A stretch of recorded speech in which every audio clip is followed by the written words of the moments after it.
Friends मु रंजन आपण मानक स्वागत करछि मोर आ एक नुवा वीडियो रे। आज आसनु जानिबा टीवीएस अपाच रो लिमिटेड एडिशन विषय रे। टीवीएस अपाच प्रथम थर पई 2005 रे मार्केट रे लॉन्च करथिला। दीर्घ 20 वर्ष धरी उभय जेनेरेशन रो एक पसंददार गाड़ी पलटिछि टीवीएस अपाच। ए 20 वर्ष पूर्ति अवसर रे TVS company Apache RTR 164 valve limited edition launch करछि, जेउतरे विभिन्न न्यू डिजाइन फीचर्स रही। ता सहित गाड़ीटी बहुत स्टाइलिश एवं दमदार है। गाड़ीर फ्रंट हेडलाइट टोटल डिफरेंट करछि, एंती लुक्स बिल्कुल अट्रैक्ट लगुछि। गाड़ीर हेडलाइट रे एलईडी लाइट सेटअप सहित डीआरएल एवं ता सहित प्रोजेक्टर लाइट लैंप मध्य यूज करा जायछि।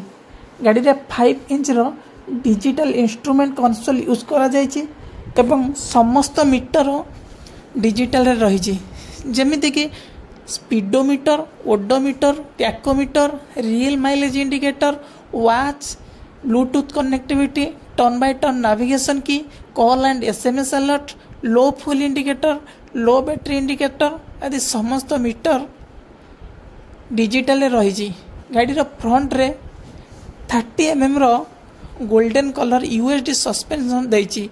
ता छड़ा गाड़ी रो फ्रंट व्हील रे 110 बाय 70 सेक्शन रो 17 इंच रो टायर यूज करा जायछि। ता सहित अलॉय व्हील एवं 290 mm रो डिस्क ब्रेक सहित डुअल चैनल एबीएस मध्ये यूज हेछि एवं बैक रे 240 mm रो डिस्क ब्रेक सहित डुअल चैनल एबीएस मध्ये यूज हेछि।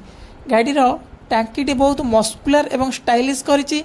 ता सहित गाड़ी रो टांकी रे मध्ये न्यू ग्राफिक्स करिछि। गाड़ी रो टांकी रे 14 लीटर कैपेसिटी विशिष्ट टांकी रहउछि, जेउथरे कि हम E20 रो ऑयल यूज करि परिबा। गाड़ी रे ओनली सेल्फ स्टार्ट रो ऑप्शन अछि, किक स्टार्ट रो ऑप्शन नाही। ता सहित गाड़ी रे हमें 15 वाट रो मोबाइल चार्जिंग भी यूज करि परिबा। गाड़ी रे 1050 mm रो सिंगल पिलियन सीट यूज करा जायछि एवं पिलियन ग्राब रेल मध्ये रही। ता सहित पिलियन फुटरेस्ट मध्ये रही एवं गाड़ी रे साड़ी गार्ड सहित पिलियन फुटरेस्ट मध्ये रही। अपाच 164 वॉल्व एक दमदार न्यू स्टाइलिश गाड़ी है मार्केट को आसी। खूब शीघ्र मार्केट को आसीजिवो।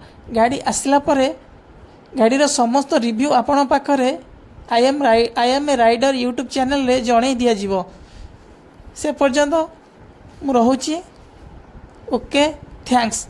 आपण दया करी वीडियोटी को शेष पर्यंत देखंतु एवं वीडियोटी को भल लागिले लाइक करंतु एवं शेयर करंतु एवं मो चैनल को सब्सक्राइब करंतु। Thank you.